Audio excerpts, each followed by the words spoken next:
Ay, naku, nakaka-bad trip talaga. May camping trip pa kami ngayon. Nakakabagot naman, oh. Ano bang binubulong-bulong mo dyan, ha, Yamada? Huh? Nagulat nga ako eh. Kasi kahit asar na asar ka at panay ang angal mo, sumama ka pa rin. Nakakabagot ito. Pero at least hindi ko na kailangan pumasok sa klase. Sumama ka lang pala dito para sa attendance. Ay! Siya nga pala, nasa klase kami ha. Kita-kits mamaya. Bye! Ay! Kayo naman ni Shiraishi magkasama sa Class B, kaya umayos ka. Huwag kang gagawa ng kalokohan, ha? Hoy! Ano ba akala mo sa akin? Yamada, Ha? pwede ba kitang makausap sandali?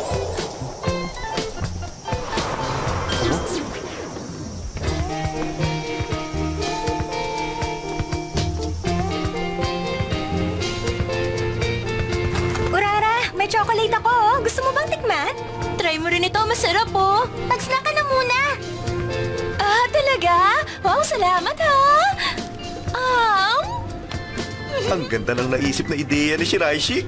Mukhang mag-e-enjoy ako sa trip na to, ah. Alam mo, Urara, napansin namin. Huh?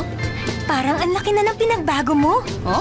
Oo, sobra. Dati kasi wala kang ginawa kundi ang mag-aral. Hindi ka nga madalas magsalita eh. Ah, talaga? Ganun ba ako? Tinanong mo pa nga kami kung pwedeng sumama sa atin si Yamada. Huh? Sabi mo hindi ka sasama kung hindi siya sasama. Sigurado mag-i-enjoy tayo Talaga ang ngayon? babaeng yun.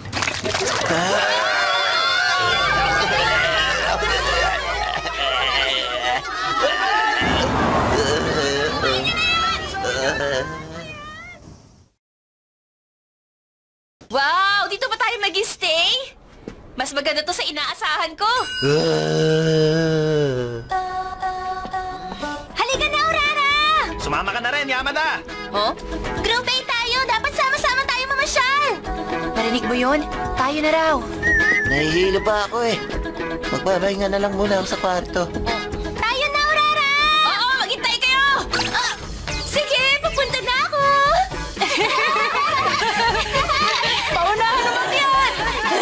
O, akin naman!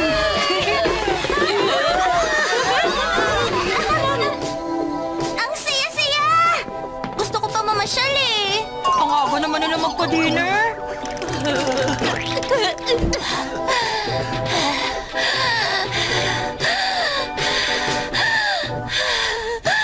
Hoy, Urara! Dito ang papuntang cafeteria! Sige, mauna na kayo. Susunod na lang ako. Pasok. Ano? Grabe, bakit nag-aaral ka na naman dyan? Medyo bumuti na kasi pakiramdam ko, eh. Alam mo, pagod na ako. Pwede ba magpalita tayo ng katawan? Pwede ba magantay ka man lang ng konti? Gusto ko na kasing tapusin ang reference book na to. Ayos, busog na busog ako. Sobrang labo talaga ni Shiraishi. Bakit pa siya sumama sa camping trip na to kung mag-aaral lang pala siya? Urara! Dinalhan ka namin ng dessert, oh! Hindi pa ba kayo tapos kumain? Ang ibig kong sabihin, sorry, busog na ako. Hindi ko na kayang kumain eh. Okay lang. Maliligo na naman tayo tatlo. Nasaan na siya? Saan siya nagpunta? Bakit, Urara? Hayaan mo na si Yamada. Tara, maligo na tayo. Teka, sandali lang! Sandali lang! Pero, mauubusan tayo ng oras kung hindi pa tayo maliligo ngayon. Meron kasing schedule ng paliligo dito eh.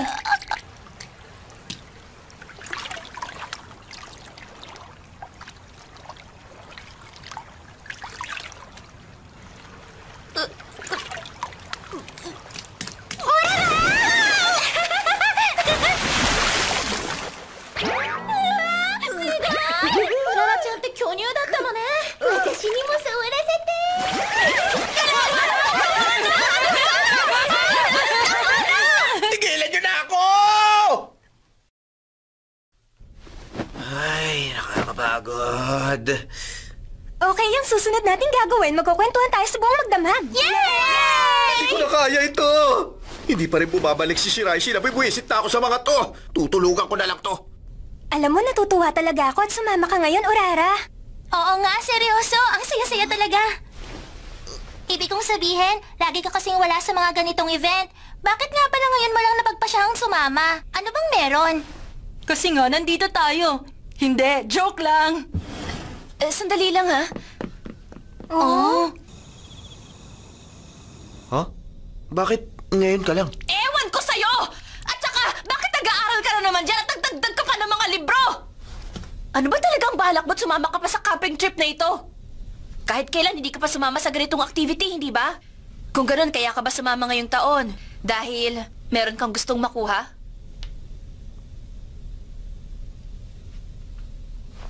Tama ka. Huh? Matagal ko nang gustong sumama sa ganito. Sa totoo lang kasi, hindi ko alam kung paano ko sila pakikitunguhan. Kaya hinayaan na lang kita. Ay.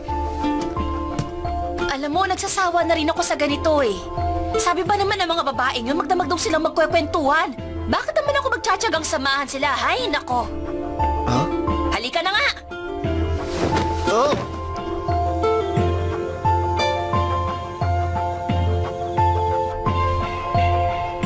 Ituloy mo lang. Huwag mo sabihin ngayon ka pa mag-aalangan.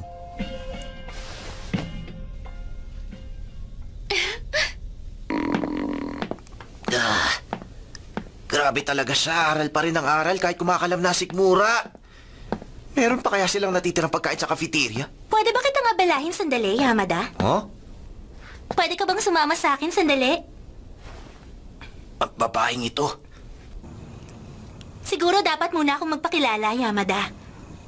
Ako si Nene Odagiri, ang Student Council Vice President. Hindi mo na kailangan ipakilala ang sarili mo. Ano ba talaga ang gusto mong pag-usapan natin? Gusto ko lang na makita mo ito. Ha? Teka! Teka! Ako yan lang sa picture, ah! Oo, ikaw nga. Nakita kasi kita habang hinahalongkat ko ang bag ni Shiraishi sa locker room ng mga babae nung walang tao kanina doon. Huwag kang nabibintang! Bakit ko naman gagawin yun, ha? At nagmamaang-maangan ka pa, ha? Kaya pala wala na si Shiraishi sa kwarto kanina pagkatapos ko mag-dinner. Nung maliligo na ako, doon siguro nangyari yun. Hindi ko na makakalain na kukunin niya ang mga gamit niya gamit ang katawang ko. Teka, ano kayong mangyayari kapag ikinalat ko ang litrato mong ito sa buong school natin? Siguradong pag-uusapan ka nila. Impacta talaga tong babaeng to eh. Sa tingin mo ba ganon? Wala naman akong pake kahit na ikalat mo pa yan sa buong Japan. Ginagawa ko lang naman ang pabor si Shiraishi kanina eh. Talaga? Inutos din ba niya ito? Asa ka pa? Akala mo ba malulusutan mo ito ng ganon-ganon lang? Pero, kung papayag ka naman sa kondisyon ko, magpapanggap ako na hindi nakunan ng retratong ito. Anong kondisyon?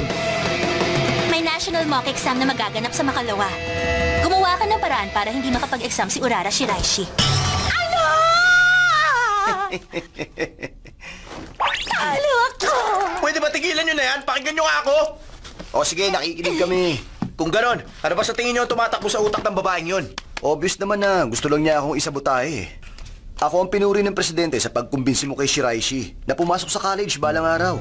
Kaya kapag hindi siya kumuha ng exam, babagsak ang overall ranking ng school natin. At ang magiging resulta nun, ang halaga ko para sa student council president ay babagsak din. Kung ganon, ano man ang mangyari kay Urara, positibo man o hindi, makaka-apekto yun sa halaga mo sa presidente? Alam mo sa totoo lang, ang pagkawala ni Shiraishi ay hindi naman makaka-apekto sa girian namin ni Odagiri. So kung ganon, mas makakabuti pala kung pipigilan ko na lang si Shiraishi na kumuha ng exam. Hindi mo kilala ang babaeng yon. Sa tingin mo ba basta-basta na lang niya buburahin ang mga litratong yon? Ha? Kung susundin mo ang sinasabi niya, hindi kanya titigilan. Habang buhay kanyang hawak sa leg at iba-blackmail. Pag nangyari yun, hahayaan ko na ipagtanggol ako ni Shiraishi. Pwede naman niyang sabihin na nakiusap lang siya sa akin kung pwede kong kunin ang panty niya. Ano? Panty? Oo, tama kayo. Hindi kasi siya nag-iingat. Yan tuloy ang nangyari. Teka, bakit parang inuusgahan niyo na kaagad ako? Ay, nako. Mas naaawa tuloy ako kay Shiraishi ngayon. Iisipin ng mga tao na si Urara ang weirdong babae na nag-utos kay Yamada na kunin ang panty niya. Talagang nakakahiya. At sa lahat naman ng tao, bakit si Yamada pa? Alam ko na. Ipapabura ko na lang sa babaeng yun ng picture. Makikipagpalit ako ng katawan kay Nene Odagiri. Pabuti pa nga. Gumana rin ang utak mo. Shut up! Akala mo ba ganun lang kadali yun? Ikaw kaya? Siya nga pala, Yamada. Ah! Huwag mong isipin na dahil lang sa mga nangyayaring ito, ay madadaya mo na ako.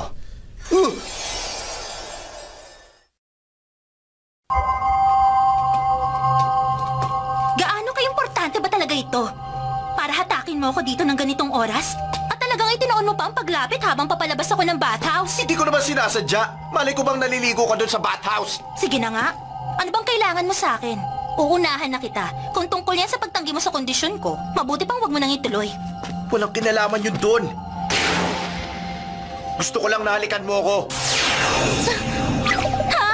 Teka, sandali lang. Ano ba pinagsasabi mo dyan? Ang sabi ko, halikan mo ko. Mahirap bang intindihin yun? Nagbibiro ka ba? Bakit naman kita hahalikan? Tumahimik ka na lang. Oh, O sige. Hindi ako interesado sa'yo pero gagawin ko ito. Basta tandaan mo. Walang sisihan sa maaaring mangyari, ha? huh? Huh?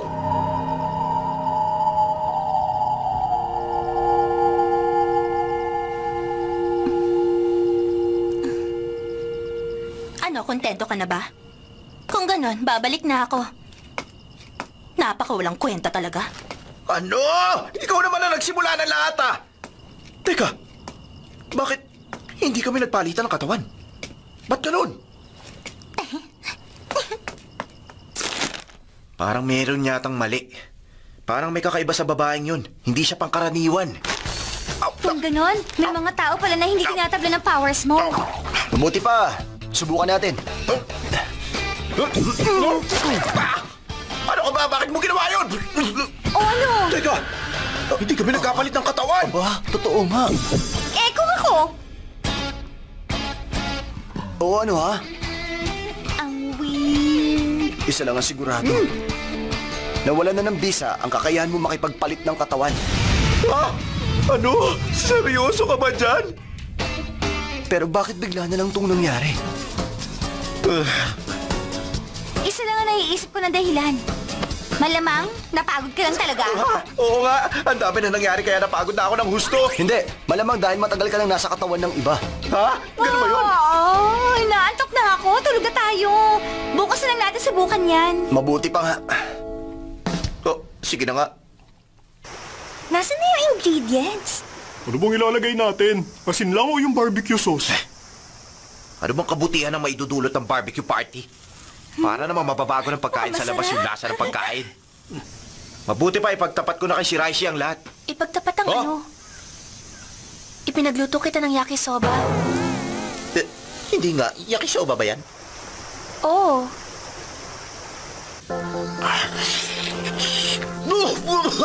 Toast talaga? Sinabi ni Odagiri yun sa'yo? Oh, O sige, okay lang naman din sa akin kahit na hindi ako makapag-exam eh. paano ko nakakakain ng normal? Masarap ko sa to eh. Pero alam mo, hindi ko naman napansin na meron palang kumukuha ng picture ko noon. Kaya pala eh! Bakit mo pinagmamasdan ang panty mo ng ganon? Naaliw lang akong pagmasdan. Ang cute kasi. Habang nasa katawan kita? Tungkol naman sa power ko. Pero masaya ako. Oh? Kasi naging masaya ang camping trip na to dahil sa'yo. Maraming salamat, Yamada. Oh? Alam mo, nakakaaliw pala yung technique sa paglalagay ng false eyelashes. Patunay lang na magaling ang mga Japanese sa pag-develop ng advanced technology, pati na sa false eyelashes. Talaga? Paano mo nasabi? Ang dami kong nalaman kagabi. Magdamag kasi ako nakipagkwentuhan sa mga kasama ko sa kwarto. Kaya antok na antok ako. Ha? Talaga palang magdamag? Oh! Halika na, Urara! Bumalik na tayo! O, sige! Sa darating na bakasyon, Huh? sana magsama-sama din ng members ng Supernatural Studies Club sa outing. Sige.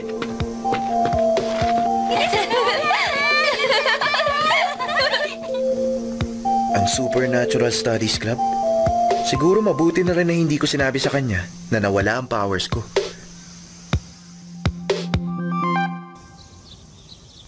Simulan nyo na!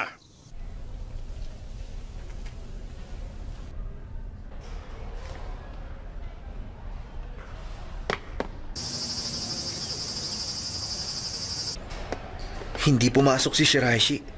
Kaya sa ngayon, napigilan ko ang pagkalat ng mga litrato. Ang problema kung ano ang susunod. Dahil walang garantiya na buburahin ng babaeng yun ang mga litrato. Puisit. Kung makakalipat lang sana ako sa katawan niya eh. Ikaw pala! Maganda umaga sa'yo, Yamada. Ha? Anyari sa'yo? Wala naman. Gusto ko lang sabihin sa'yo na meron akong hinandang lunchbox para sa'yo. Nakakahiya na itong blush mo. Hoy, Miyamura! Ano nangyari sa kanya? Wala naman. Ang totoo nga niyan, Ipinaghanda rin kita ng lunchbox eh. Grabe to. May pangalan at mukha ko pa. Mukhang masarap ah. Huwag ka lang umepal! Yung hinanda kong lunchbox sa kakainin ni Yamada! Hindi rin. Obviously, sa akin ang pinili niya. Sabihin mo, Yamada! Kaninong lunchbox ang kakainin mo? Wala, kasi bumili na ako ng yakisoba bread eh. Anak ng kuwago, sabihin nyo nga, ano ba nangyayari sa inyo? Ang totoo niyan, Nagsimula na kasing... mahulog ang loob namin sa Yamada. Bakit ba nangyayari ito? Bakit bigla naman yata? Grabe, ang bilis naman ang pangyari. Oo, tama ka. Kaya nga inisip namin ng mabuti kung paano nagsimula ang lahat ng ito. Oo nga, naisip nga namin na... Nagsimulang mahulog ang loob namin sa'yo nung gabi ng camping trip matapos ka naming halikan. Didiretsahin na kita ha, na wala ang kakayahan mo makipagpalit ng katawan dahil sa hinalikan mo ako. At napalitan niya ng kakayahan ng mang-akit at manggayuma. Gayuma? Sige na, Yamada. Say Naku, huwag yan! Mas masarap to, Pwede ba akong nauna dito? Tumahimik ka dyan! Tumahimik ka! Mas gusto ko niya ka kaysa sa'yo! Tumigil na kayo! Tama na! Yamada! Ano ka ba? Bakit mo naman kami hinalikan? Ayan tuloy, bumalik na kami sa normal. Shut up! Umarte lang kayo ng ganyan kasi alam nyo makakabalik kayo sa normal! Ay, ang weird talaga sa pakiramdam. Paano kaya na kung busy yung utak ko na cool si Yamada? Pakiramdam ko, nalugi ako nung nawala ang bisa nung gayuma, nakakadismaya. Para bang gusto kong masuka. Ay, nababaliw na talaga kayo. Pero alam mo, Yamada, talagang pambira ang nakuha mong kapangyarihan. Patok na patok yan, ha? Ha? Sa tulong yan, mapapasakabay mo na ang lahat ng babae dito sa school natin!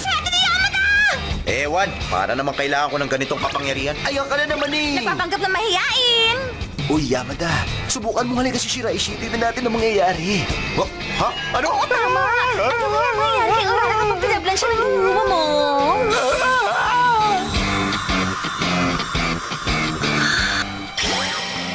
Yamada-kun. Yamada-kun no suki ni shite. Gusto ko makita na mangyari yun. Siyempre, ako rin. Shut up! Alam niyo hindi ko magagawa yun. Ni hindi ko pa nga nasasabi kay Shiraishi na nagbago na ang power ko eh. Ha? Hindi mo pa nasabi? Okay lang ba yun? Pero bala ko naman talaga sabihin eh. Alam mo, sumali lang naman si Shiraishi sa Supernatural Studies Club para makipagpalitan ng katawan sa'yo, Yamada. Kung hindi niya magagawa yun, Malamang, hindi na rin siya pumunta sa club dahil wala naman siya mapapala doon. Sana magsama-sama din ng members ng Supernatural Studies Club sa outing. Mabuti pa. Ilihim na muna natin to kay Shiraishi. Sa ngayon, kailangan ko muna maibalik ang kakayahan ko sa dati. Pero paano? kung hindi naman natin alam ang dahilan at kung paano. Ano pa ba? Ang magiging dahilan nun kundi ang paghalik ko kay Nene Odagiri. Nagbago na lahat pagkatapos nun. Pupunta ako si Odagiri. Ilihim niyo muna to kay Shiraishi hanggat di ko pa to naayos. Ha?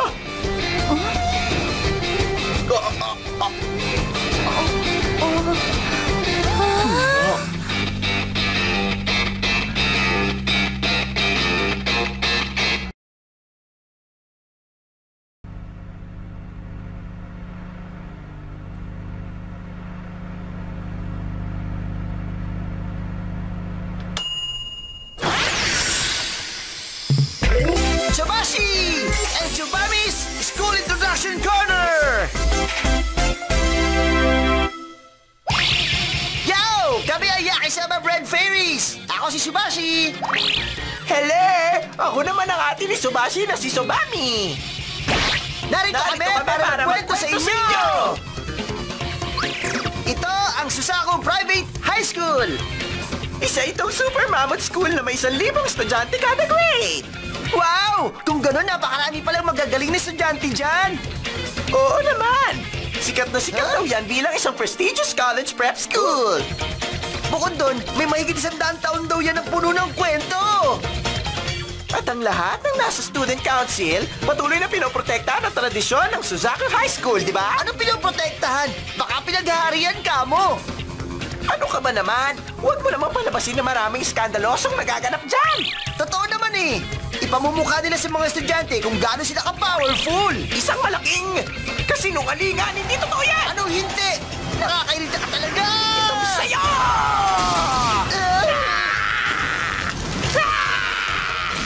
Ang lakas ng loob mo, ha? Ito sa'yo! Ayaw mo tumigil talaga, ha? Ang kulit-kulit mo! Sabi lang, hindi totoo yun! Pwede ba sundin niyo lang ang nasa script? Huwag niyo baguhin! Yun ang alam ko! Ay, grabe naman kayo. Siguro nga mali ang desisyon ko na ipashoot sa inyo ang school introduction video. Mukhang sisirain nyo lang eh. Ha? Anong sinabi mo? Okay naman yung sumashi ko, ah! Okay din yung sumami ko! Bakit pa pati school intro pinag-aawayan niyo? Alam mo, parang mas lalong bumaba ang tingin ko kay Miyamura. At pati na rin sa inyo. Sobami? Ha? Ang cute mo naman. Hindi pati ang club budget natin!